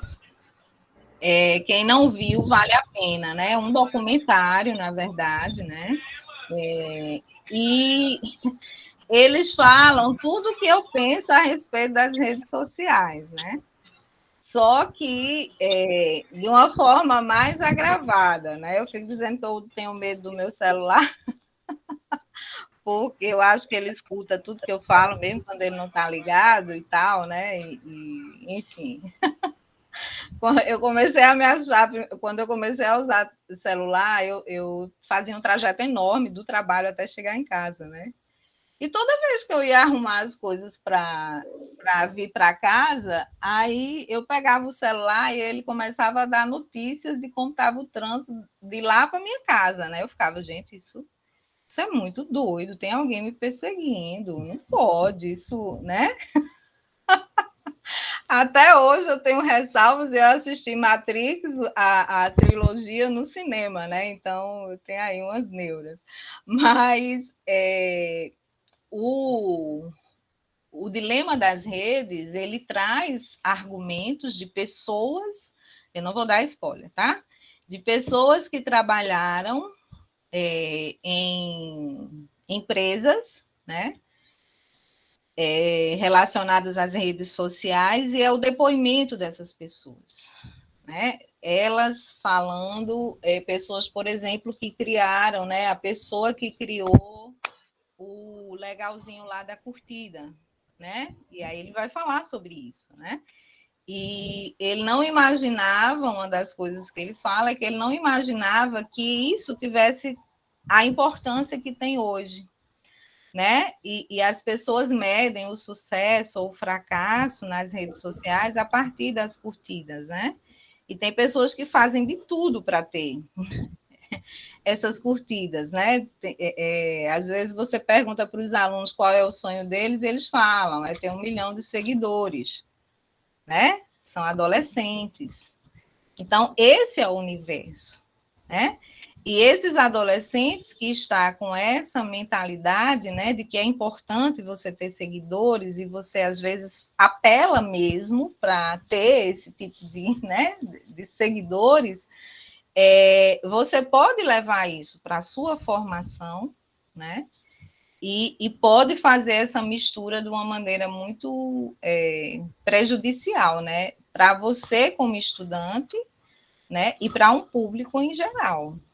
E o maior exemplo é a pandemia, né? Que levanta tudo isso para a gente de uma maneira muito palpável, né? É um ciclo vicioso, na verdade. Eu acho que, assim, ver ali a quantidade de seguidores e gera a necessidade de querer mais seguidores, e aí você vai. É um ciclo sem fim, até que você, se você não perceber qual que foi o gatilho disso, né? É o que eu estava falando antes. Se você não souber por que é que você está ali, pensando aqui, voltando para, enfim, a área da saúde, a área da medicina, se você não souber por que você está aqui, você cai nessa, né? De querer mais seguidores. E uma coisa que eu vou puxar da experiência própria. O Instagram tem isso de métricas, né? De ficar medindo a gente. E eu acho que isso é uma forma de gerar concorrência, de estimular que as pessoas usem mais. Tem a história do alcance, né? Para quantas pessoas aquilo que você produz, para quantas pessoas que chega. E eu, enquanto produtora de conteúdos que eu estou gerando, compartilhando as coisas, é frustrante. Não vou dizer que não é, porque é frustrante. Eu produzi aqui, sei lá, um post super legal, dá trabalho. Tipo assim, a rotina da gente aqui, essa semana foi muito cheia, e eu não consegui produzir um post nenhum. Eu fico triste porque eu gosto de estar sempre alimentando, trazendo, tem milhares de síndromes genéticas, eu quero compartilhar. Mas não vou dizer que não é frustrante quando eu vejo que não teve um monte de curtida, que não chegou para um monte de gente. Porque eu quero, né? Enquanto ser humano, não é só enquanto médico, enquanto pessoa, eu quero ser reconhecida, né? Eu quero que aquele meu trabalho seja valorizado. E aí eu acho que isso vai impactar muito no que a Rafaela estava falando, da questão da saúde mental. Que isso não só para médico, mas para qualquer pessoa que está ali dentro daquela caixinha, né? Você quer ser reconhecida, de repente você vê o seu alcance cair, então você vai desesperadamente querer subir aquilo. E tá um processo totalmente antinatural, né? Ao invés de estar ali agregando valor, porque o conteúdo é bom, porque as pessoas realmente gostam, você está realmente montando um cenário para as pessoas virem, porque você quer, né, se alimentar daquilo, né? E aí a gente sai do prumo. Afeta. Se você não souber, de novo, o que é que você está fazendo ali, você vai se preocupar porque as pessoas não curtiram. Ai, meu Deus do céu, o que eu fiz de errado? Ou porque as pessoas não compartilharam, mas porque não é bom o suficiente. Ou porque, sei lá, por que as pessoas não estão me seguindo? E até puxando um ponto sobre essa questão dos posts que acabam se perdendo no objetivo, a gente vê que hoje em dia tem muitos médicos que postam, por exemplo, cirurgia, né, exposição de pacientes, e a gente sabe que isso é proibido pelo Código de Ética Médica. Aí tem essa questão. Isso é uma coisa que, aqui que a gente está falando dos limites, né, da ética, do que é que o CFM proíbe tudo, de consulta que não pode fazer. Uma outra coisa que não pode, que nossa, é incrível o quanto as pessoas ainda incorrem nesse erro, né? A gente não pode divulgar foto do paciente. A gente não pode repostar. Se vocês forem ver, a gente não pode repostar. Tipo assim, o paciente marcou, a gente não pode repostar. O paciente não pode ser identificado. Porque depois ele pode sim acusar, olha, você usa uma imagem, você está se divulgando as minhas custas. E mesmo que tenha o consentimento dele, você ainda não pode, né? Essa é proibido. Não pode. Esse negócio, olha, o paciente deixou, mesmo que esteja por escrito, inclusive, lá, tipo, é uma imagem do paciente. Se ele quiser alegar que você está usando a imagem dele com outros fins, ele pode. E ele vai estar certo. Então, assim, é outra coisa que a gente tem que ter muito cuidado de realmente usar. Porque, gente, qual que é? Vamos lá. Qual que é o meu objetivo enquanto médico de estar compartilhando uma foto que o paciente passou comigo em consulta? Assim, não é errado o paciente querer tirar foto com você e ele querer compartilhar. Ele pode compartilhar o que ele quiser, né? Mas qual é o seu objetivo quando você reposta isso? Ou quando você mesmo posta, o que eu acho que é pior. Né? As pessoas que te seguem vão estar ganhando com isso? Tipo, é uma informação que você está agregando? Não. É justamente para tentar chamar mais seguidores, mostrar que você está tratando o paciente no consultório, tendo movimentação, né? Aí acaba ficando sem objetivo mesmo. E quando o paciente é famoso, né? Isso é uma outra coisa. Eu não sei de outras especialidades, Lúcia, mas na medicina, tipo, a gente não pode fazer sorteio, a gente não pode oferecer consulta de graça, a gente não pode fazer nenhum tipo de coisa promocional, principalmente, tipo assim, oferecer consulta de graça para pessoas se promover, não, tipo assim, isso é crime, isso dá multa, não pode mesmo. Mas, assim, tem uma legião assim, de pessoas que faz isso, né? Que as pessoas vão lá e promovem. Novo, se aquela outra pessoa quiser, por livre e espontânea vontade, fazer aquilo, pode. E a gente tem que tomar um outro cuidado, né? Que é a sua exposição. Porque quando o paciente tá lá te filmando, ele tá te expondo também. Sim. Né? E assim, pode ser no seu consultório, pode ser, enfim. Mas, teoricamente, ele tem que também pedir para fazer uso da sua imagem. Isso também tem a ver com o fato de que muitos programas de TV como é que chama? Streaming. Streaming. Esse negócio aí. As plataformas de séries e tal também aproximou muito as pessoas desse mundo médico. Né? A ponto das pessoas se inspirarem, né, em um ou outro personagem, né? Várias séries que quem quer fazer medicina, que está, né? Minha sobrinha amava Grey's Anatomy, né? E eu, que danada é Grey's Anatomy? Que danada é isso, né? E, na verdade, né, é o dia a dia de um hospital, né? E mostra várias situações, né? Doutor não sei quem, enfim, umas séries aí que as pessoas, é como se aproximassem as pessoas dessa rotina do hospital, do cuidado com a saúde e dessa, né, da vivência do hospital. E o telespectador sente, como é que eu vou dizer, participante ali, né, como se fosse um personagem. Mas Lúcia, eu ia fazer, sabe, uma observação que eu acho que é assim, do mesmo jeito que as séries, né, elas só mostram um pouquinho, né, dessa realidade e muito mascarada, porque o que tem ela no Grey's Anatomy é, tipo assim, um hospital perfeito que não existe. Do mesmo jeito, parece que quem entra com esse objetivo vai mascarar também o que está aqui do outro lado, né? Uhum. De parecer que é uma coisa que é fácil, de parecer que é sempre bonito, que é sempre Meio que feliz. romantizado, né? Uma versão Romantizado. romantizada, né? Exatamente. É exatamente isso que eu estou chamando a atenção, né? E às vezes muitas pessoas nem têm essa tendência de, por exemplo, escolher um curso de medicina porque gosta de assistir, né, séries relacionadas a isso. Vai que é, né? Não significa que a pessoa gostar de assistir, significa que a pessoa tem, como é que eu vou dizer, perfil para enfrentar aquilo de fato. Né? Vocação. Só que esses programas aproximam as pessoas dessa realidade, né? Aproximam, né? Traz essa sensação de aproximação com a realidade, né? E aí eu acho que isso também contribui para que, né, alguns jovens, né, alguns profissionais jovens ou alguns alunos acabem, como é que se diz, gostando da exposição, né, parecendo com algum personagem ou se inspirando em alguém, né, que tem uma determinada forma de lidar. Né? Então, eu acho, assim, na minha perspectiva, isso também, né, o número de séries que tratam, né, dessa realidade hospitalar pode também contribuir, porque os maiores usuários, né, desses programas são jovens, que estão procurando uma formação, né? Eu vou dar minha experiência.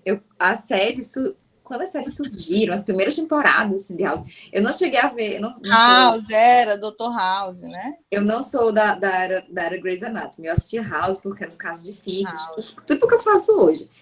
E logo quando começaram as séries, eu entrei em medicina. E eu, literalmente, não assistia nada. Eu não sei, eu não tinha essa ideia da exposição. Mas eu entendo que você falou assim, de você querer se inspirar naquela pessoa que você está vendo. E eu acho que isso acontece também no Instagram.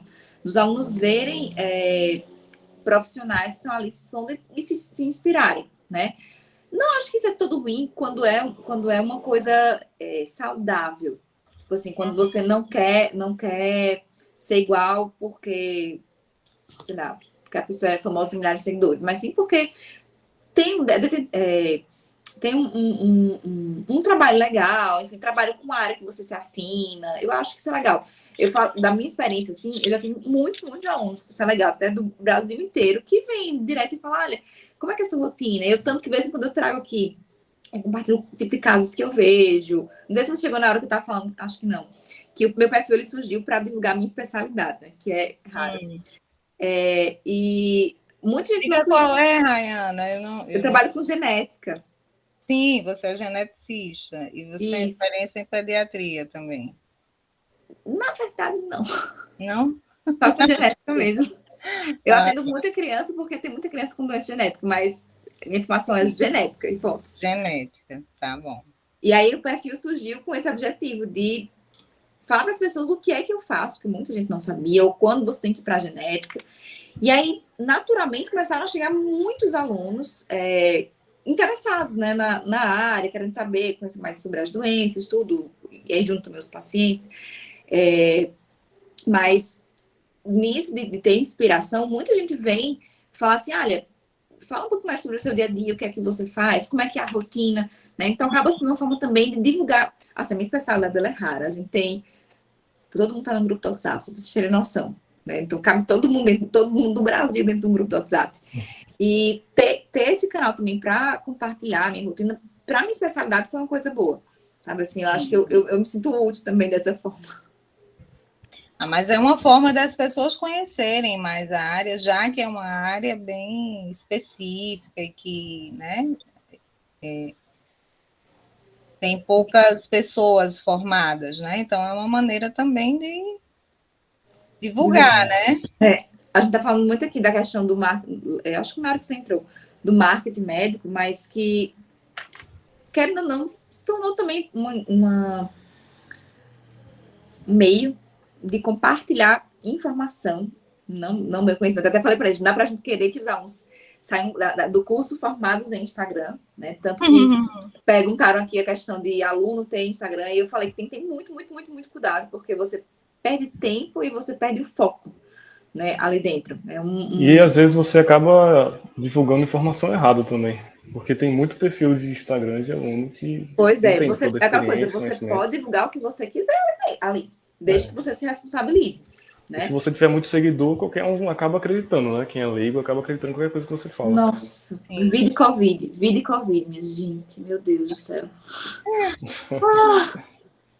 Eu não vou nem comentar, vocês já sabem. Tem uma pergunta aqui bem interessante de Conceição Formiga, que ela pergunta se essas informações rápidas no Instagram, no Reels, por exemplo, que são menos de 30 segundos de vídeo, será que essas informações não acabam fazendo com que as pessoas tenham mais autodiagnóstico, automedicação, esse tipo de coisa? Essas informações rápidas e superficiais.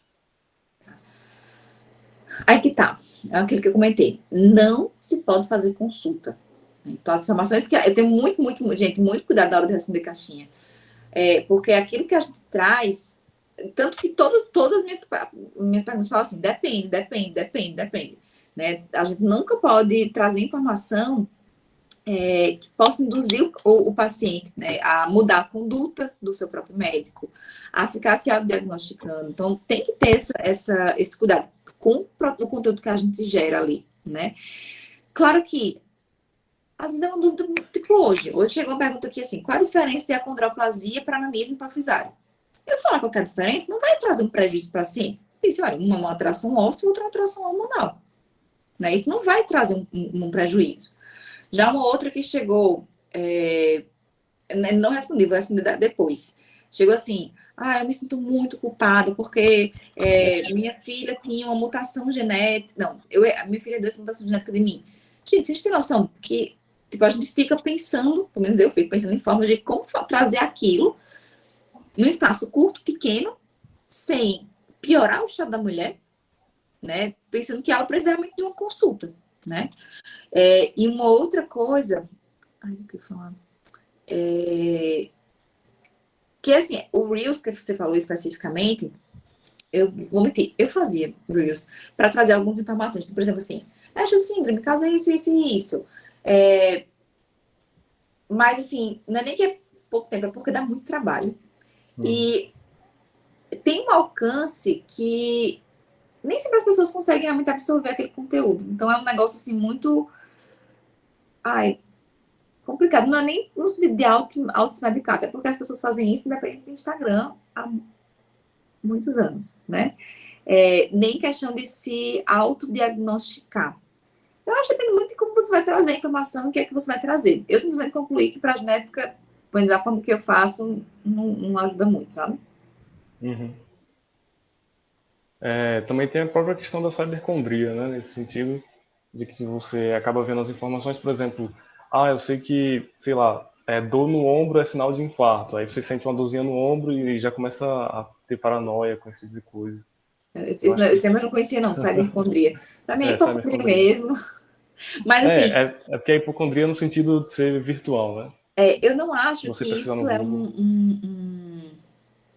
uma coisa que nasceu da rede social. Eu acho que ela é reforçada pela rede social. Sim, com certeza. Sabe? E aí, assim, de novo, tem que ter muito cuidado. Tem uma pessoa que me segue que ela veio falar uma vez, tipo, do nada. Agradecendo o cuidado com as informações, porque a irmã dela mandou uma mensagem em outra página qualquer, porque estava com uma bolinha, não sei aonde. E a resposta da pessoa foi assim, isso deve ser isto. Era tipo um câncer que a pessoa respondeu. A mulher entrou na depressão. Então, assim, tem que ter realmente muito cuidado de pensar no que é que a pessoa do outro lado vai pensar, ou em todas as possibilidades do que ela pode pensar quando lê, né? Não tem como a gente ter noção da dimensão do alcance ou do impacto daquilo que a gente fala aqui, né? Não é simplesmente só a responsabilização da veracidade do que eu trago, mas em como eu trago, né? Em como isso pode impactar outras pessoas. E assim, eu vou até ousar dizer que talvez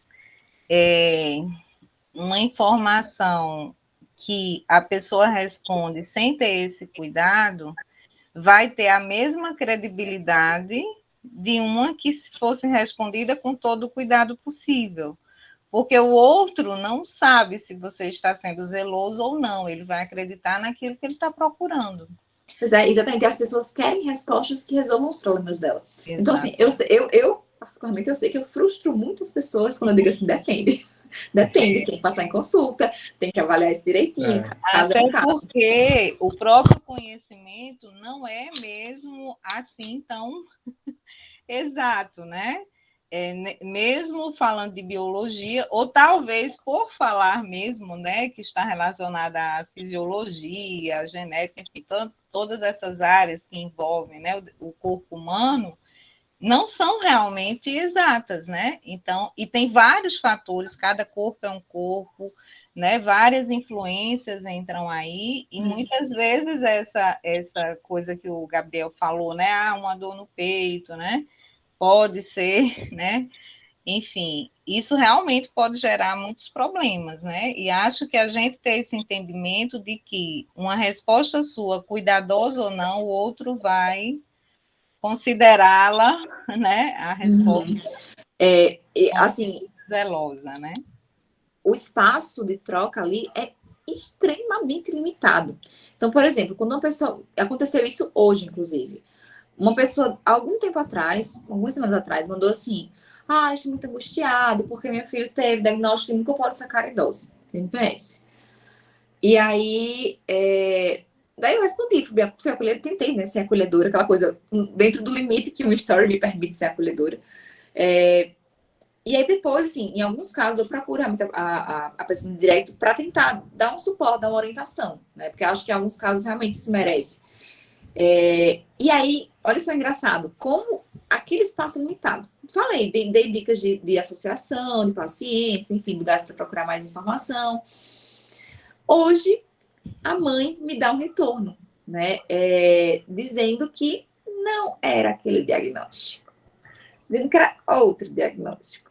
Então, assim, claro, ela não estava falando, não veio reclamar de mim, né? Ela veio só falar, aquele dia que eu falei que era aquilo, não era aquilo, era outra coisa.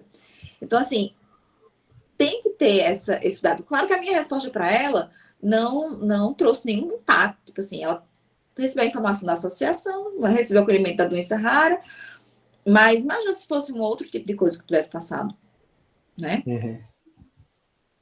Exatamente. Tem que ter consulta, gente. Resumindo, tem que consultar. Uma questão também que eu queria saber mais ou menos, como que é, porque a senhora disse que tem experiência com telemedicina, aí falando nesse sentido de você poder se consultar virtualmente, como que é, assim, mais ou menos, a telemedicina, para você conseguir dar um diagnóstico?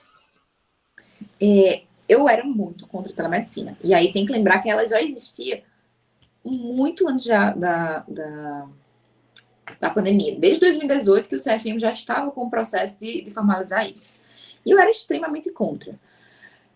Por quê? Porque na minha cabeça era, posso falar, fora do que da relação médico-paciente, né? Da proximidade, da estar no mesmo ambiente.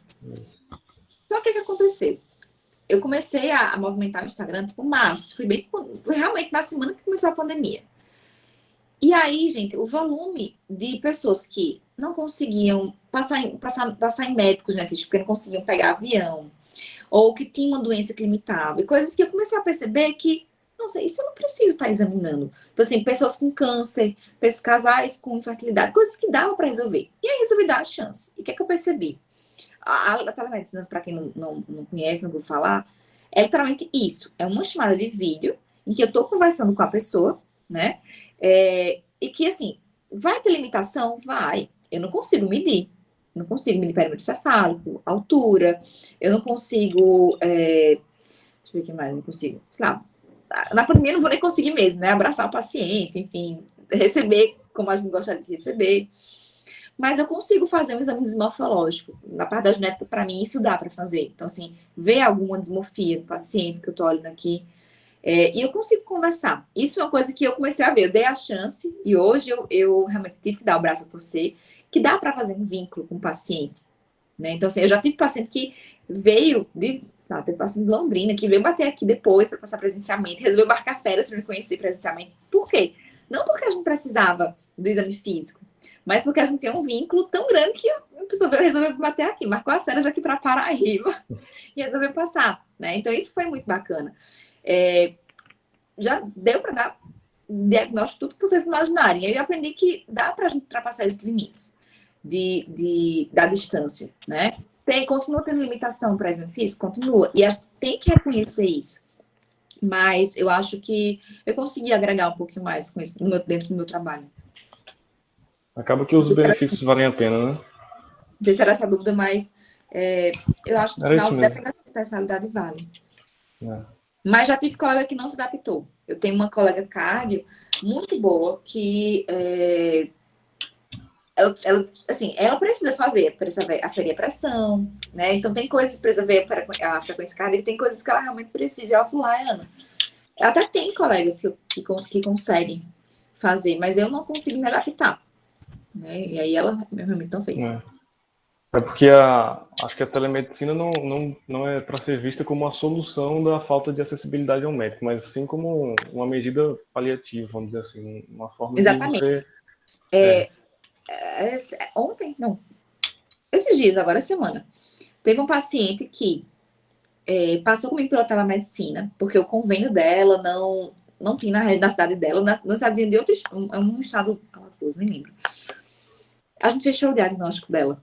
É uma menininha que eu consegui coletar, eu arrumei um exame, uma cortesia de um laboratório, consegui conversar com o pediatra dela, a gente conseguiu coletar, a gente fechou o diagnóstico, e nesse ínterim chegou um médico para atender numa cidade próxima, um geneticista. E aí, eu sei da limitação, eu sei que é muito melhor, né, que ser presencial. Entrei em contato com o colega, disse, olha, estou encaminhando essa paciente para atender presencial, a paciente já tinha o contato dele, e assim, fiz minha parte, mas assim, a parte do momento, como você falou, que essa acessibilidade, ela foi criada, a telemedicina não vai presente no seu espaço. Tem até um dos pontos positivos que eu acho que a gente não tinha comentado antes, eu acabei de lembrar, que é a questão do network, né? Que o Instagram acho que acaba facilitando isso. A conexão entre os médicos. Sim, conheci gente de tudo quanto foi canto, não só no sentido deles me encaminharem paciente, não dando pra vocês imaginarem que vieram de pessoas que às vezes eu nem conheço pela rede, né? Que colegas que viram meu trabalho, às vezes trocaram alguma informação comigo, discutiram algum caso, né? E aí, assim, aí sim a gente tem a questão do conhecimento que a Luz estava falando, né? Não é simplesmente uma troca de dados, né? E aí depois, enfim, o paciente veio, como também pessoas que eu consumo o produto, né? Eu não estou ali só como entregadora, eu consumo, apesar de eu ter limitado muito, quem segue lá já viu, enfim, o perfil, que eu sigo 70 pessoas, as quais das 70, 20 fazem conteúdo realmente. Então eu me limito para poder isso aqui ser saudável para mim, sabe? E aí, nesse limite, eu fico com quem produz um conteúdo que eu quero ver, que eu faço questão de estar vendo mesmo, sabe? O meu pessoal, não. O meu pessoal tem lá milhares de pessoas que é amigo que eu sigo por consideração, mas que eu não olho nada que ninguém posta mais. Fica até a dica aí, pessoal, para quem ainda não conhece a FMSA, nessa questão dos networks, porque a gente tem toda uma questão com os intercâmbios e tudo mais. Então, fica a dica aí. Alguém mais tem alguma pontuação, algum comentário para falar? Eu queria Isso lembrar inclui também. eu? Inclui a Lúcia, sim. Inclui você sim, professora. Inclui. Mas pode falar, Felipe. Eu só ia avisar que o formulário de presença está no chat. É só vocês preencherem para garantir a presença aí no evento. E em algum tempo, cerca de 1 a 2 meses, o certificado é emitido para vocês. Aí chega no e-mail de vocês cadastrado. Tá certo. Com relação ao tempo, realmente, antes de eu falar, eu queria perguntar sobre o tempo. A última pessoa a entrar perguntando sobre o tempo. Mas é para não ultrapassar, né? Pode se estender um pouquinho mais, sim. Mas vocês tinham pensado até que horas? 9? Era isso? Não tem nada tão definido assim, não. O plano era ser mais ou menos 9, mas se a senhora quiser contar mais alguma coisa. Não, passo. eu queria chamar a atenção para uma situação que tem a ver com o que a Rayana estava falando e com o que a gente está discutindo, com relação a o que a gente estava colocando a respeito dessa resposta, digamos assim, né, uma resposta que seja zelosa e que talvez não seja aquilo que o internauta quer ouvir, né, para usar essa linguagem, né? E talvez até com relação à Rayana, né? Minha irmã também sofre muito isso, de produzir conteúdo, ela trabalha muitas horas por dia para atender, né, no consultório de nutrição e para fazer conteúdo, né? E aí ela diz assim: se eu não fizer, eu não. Como é que eu vou conseguir pacientes, né? E ela quando está muito desesperada, né, para dar conta de todas essas coisas, aí ela faz, eu preciso lembrar por que é que eu estou fazendo isso, né? Então, durante muito tempo, ela foi nutricionista, vou aqui falar rapidinho, ela foi nutricionista de instituições, né, não ligadas à saúde. Ela começou a se dedicar à área da saúde porque o nosso pai teve um problema de saúde grave, né, de câncer, faleceu em março desse ano, e o câncer dele era de intestino, né, então ela começou a se dedicar né, a reflexão dela foi, eu poderia ter ajudado, né, evitado isso, porque ele teve um câncer numa área em que tem tudo a ver com o que eu estudo, né? Então, ela começou a se dedicar, a se preparar, fez mestrado, especialização e tem estudado muito para ser uma nutricionista clínica, né? E uma das primeiras mudanças que ela fez na perspectiva que ela tinha, né? Às vezes muito empresarial, no sentido que ela trabalhava em instituições que vendia comida e tal, né? Ela passou a dizer, né, que era nutricionista não de dieta, mas de pessoas. Então, ela mudou completamente, que às vezes ela era até chata, né? Com o que a gente comia e tal, né? Mas ela deu um salto profissional muito grande quando ela partiu para a área da saúde, né? E ela entendeu que ela não ia passar dietas exatamente pela dificuldade, né, do nosso pai em seguir determinadas dietas, né? Então, ela trabalha com uma outra logística, né? É uma dieta, mas é uma dieta baseada naquilo que a pessoa já está acostumada a comer, né? Não é comer, né, carne de búfala, né? Coisas mirabolantes, né? A dieta, né? O tratamento que ela faz, né? Que é um tratamento individualizado, baseado. Cada paciente vai sair com sua, né? Sua orientação nutricional de acordo, né, com aquilo que ela é acostumada a comer, né? E as mudanças e as quantidades vão sendo orientadas, né, ao longo prazo, enfim, né? Então é toda uma outra lógica.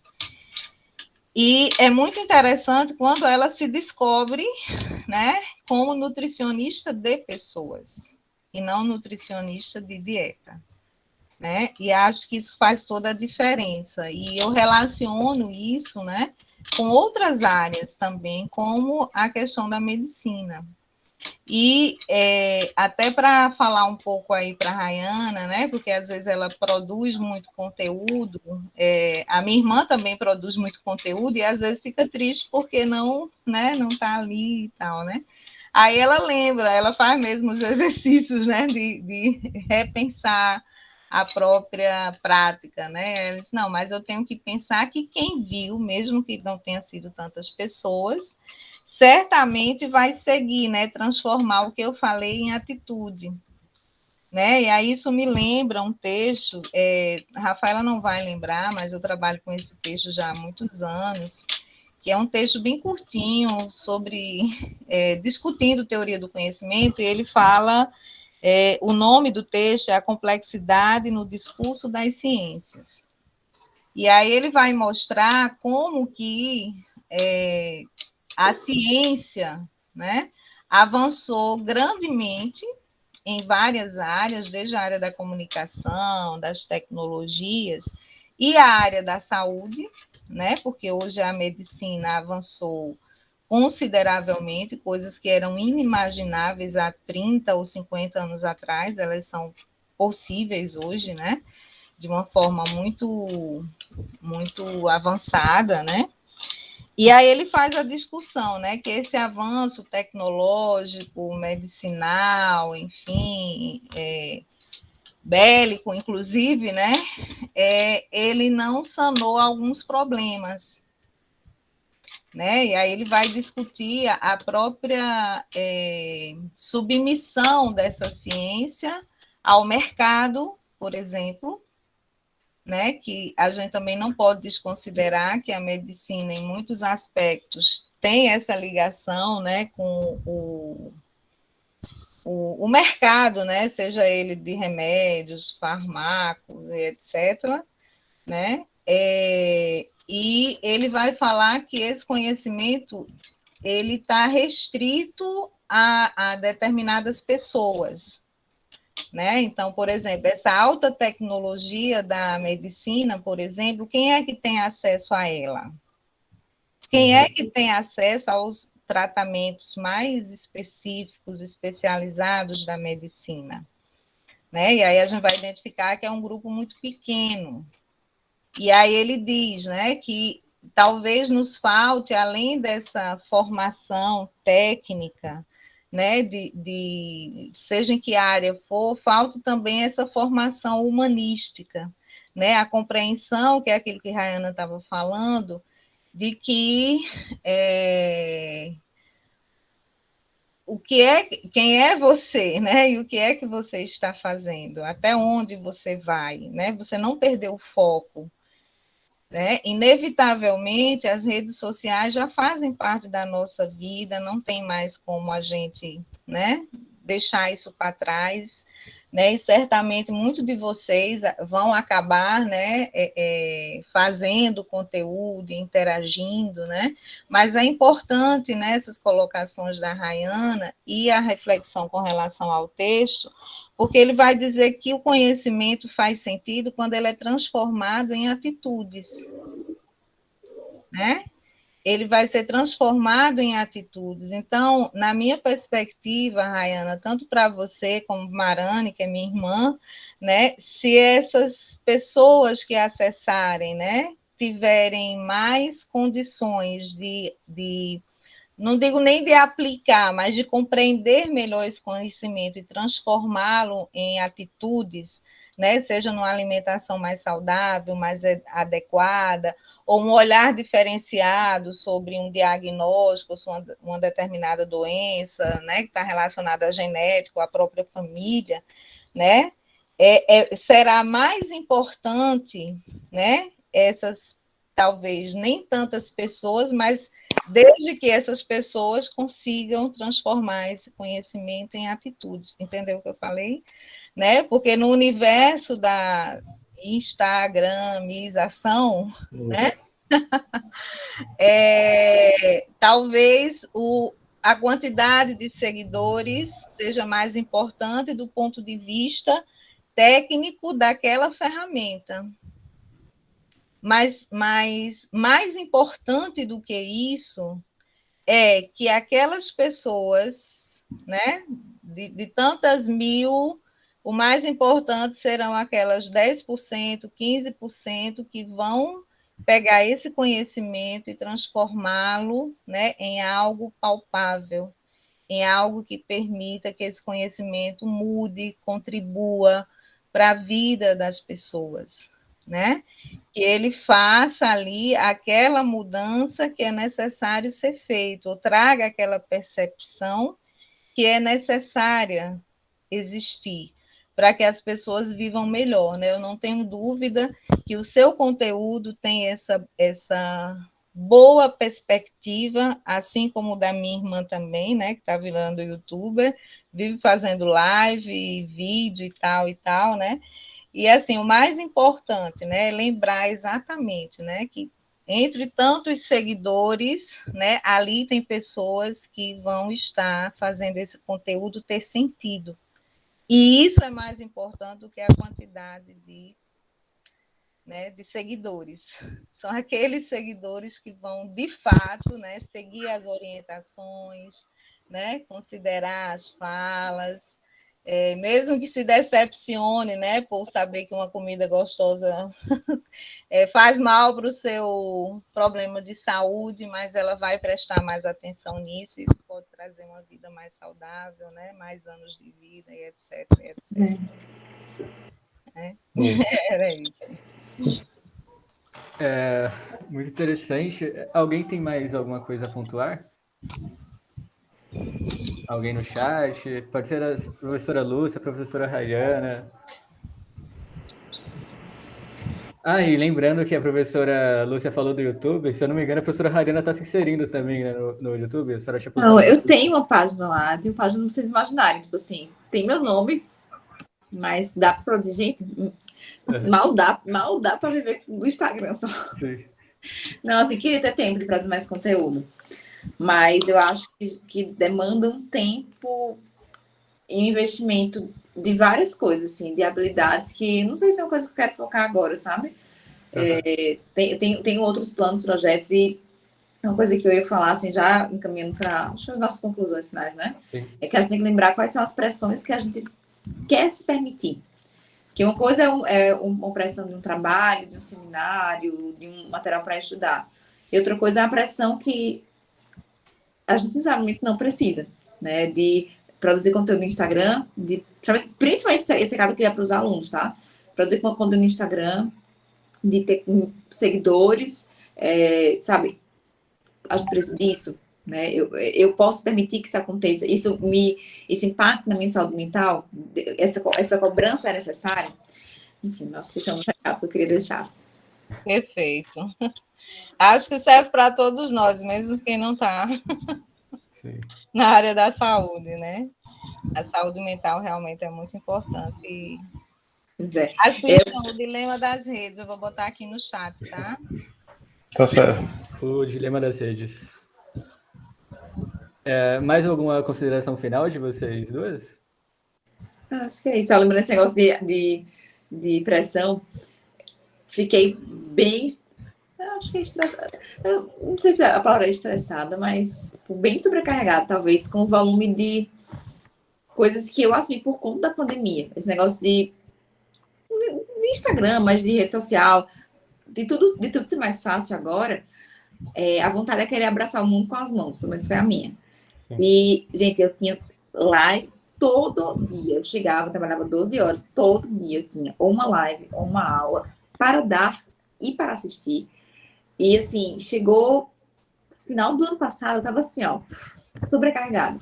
E tava pensando exatamente no sim, que eu agora agradecer os meninos agora no final pelo convite. E agora eu tenho pesado muito mais, né? Hoje nem era um horário que eu ia trabalhar, hoje à tarde. Nem é um trabalho que eu estaria. Mas... E nem é sexta-feira à noite, mas um horário que eu costumo pegar compromissos, né? Até porque amanhã mesmo tem aula que eu vou preparar, mas eu vou dizer que eu gostei do tema. Eu acho que esse é um assunto que a gente precisa conversar realmente. Não era para ser um tema para alunos, eu acho. Eu acho que era para ser coisa para pensar em mercado e tudo, mas que a gente precisa amadurecer nosso olhar sobre essa rede social. Lúcia perdeu essa parte do começo que eu estava falando, quando eu contei que eu não nasci dentro de uma rede social, mas essa galerinha aqui nasceu, né? Então, muito antes disso. Eu ainda peguei Messenger, peguei Orkut, peguei Facebook, mas eu não nasci dentro disso. E eu acho que eu ainda passei, vou ser bem sincera, eu passei um pouco ilesa na minha formação, na minha graduação, mas não sei como é que está sendo para os profissionais que estão se formando agora, o impacto de tudo isso, né? E existe também, eu sei, vocês nem entraram ainda, mas já existe essa cobrança de vocês estarem nas redes sociais. Sim. Professora Lúcia, a senhora tem mais alguma consideração final? Tenho, eu falo demais. Não, professora, que isso? Tô as duas. Pois é, Não, é só uma observação, né? Para finalizar, porque já fazendo minhas considerações finais, nessa minha dificuldade, né, de lidar com as redes e com esse universo, no início disso, lá atrás, eu chamava de resistência, né? Não, é porque eu sou resistente às redes sociais e tal. Depois eu percebi que a palavra estava errada, porque não tem como a gente resistir àquilo que um tempo, uma era, né, uma época nos exige, né? Então, não tem como a gente dizer, não, eu vou ser resistente, né? E não vou ter nada disso e tal. Isso não existe, né? Eu me adaptando ou tentando, eu tenho que entrar nesse universo, né? Porque realmente, né, faz parte da nossa era, do nosso momento histórico. Mas a gente pode substituir a palavra, né, resistência por autonomia, né? Então, eu trago essa reflexão para a gente pensar, né? Eu tenho que ter autonomia no uso das minhas, né, redes, né? Eu que defino quanto tempo eu passo, né, na internet, quanto tempo eu gasto olhando o Instagram, né? Eu posso escolher o momento de parar, né? Então, assim, eu deixo aí, né, essa reflexão, que nós não podemos deixar de ter autonomia. E isso é muito importante, né? Não só no uso do Instagram, mas de qualquer rede, ou de qualquer jogo, ou de qualquer outra distração que a gente tenha, né? E aí eu lembro da Sociedade dos Poetas Mortos, era um filme que na minha época era sucesso, quando eu fazia graduação, mas já é um filme antigo para vocês. Mas vejam, gente, vejam. Não, esse filme é maravilhoso. Eu digo, né? Carpe diem, né? Aproveitem o dia, né? E tem coisas além do Instagram acontecendo, né? Para a gente cuidar das nossas afetividades, da nossa saúde mental, né? Nos procurar dentro de nós mesmos, né? O exercício do autoconhecimento. Todas essas coisas também são importantes, né? Não é que a gente não possa usar, né, as redes, mas a gente não pode deixar de ter autonomia, né? Nos tornar reféns desse processo. E para além, né, do Instagram, a gente tem outras coisas na vida, né?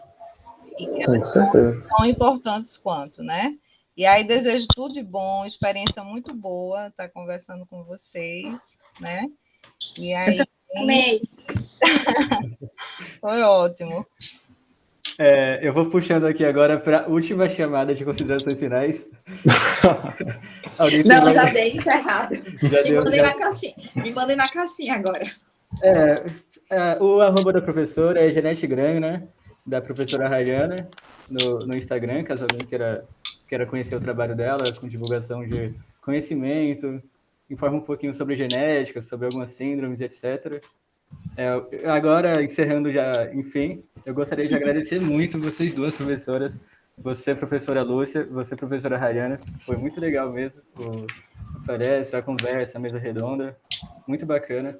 Eu queria informar o pessoal do chat também que o link para preencher a presença está aqui no chat, só puxar um pouquinho para cima que está lá.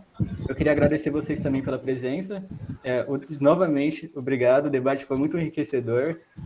Vocês têm alguma consideração final, Gabriel, Rafaela? É só agradecer mesmo a elas pela presença aqui. Sexta-feira de noite, nem é todo mundo que vem, né? Sim. E pela presença do público também. Que ficou até o final, vi que muita gente aí desde o início. Aqui. Vou mandar um beijo para a Paloma, que é minha aluna, que acabei de ver que está aqui também. Paloma. Ela que assessora a gente aí nesses eventos. É a presidente da FMSA. Bom saber, quarta-feira a gente troca umas figurinhas.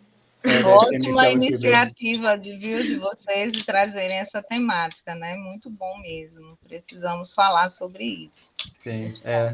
também gostaria de agradecer a todos vocês e a todo mundo que ficou aqui até agora com a gente. E depois José Werber, acho que é José Werber, procura o IFMSA Brasil, _ UFPB, que a gente tira todas as suas dúvidas sobre a organização e o que nós fazemos e etc. Também, quem tiver interesse pode procurar. E por lá, a gente está sempre comentando nas publicações. Se quiser falar comigo, o Felipe ou o Gabriel, a gente pode tirar as dúvidas. É certo. E é só falar também com o representante da sua turma, que com certeza ele vai saber sobre isso, sobre a FMSA. Ele vai te assessorar, vai falar tudo certinho.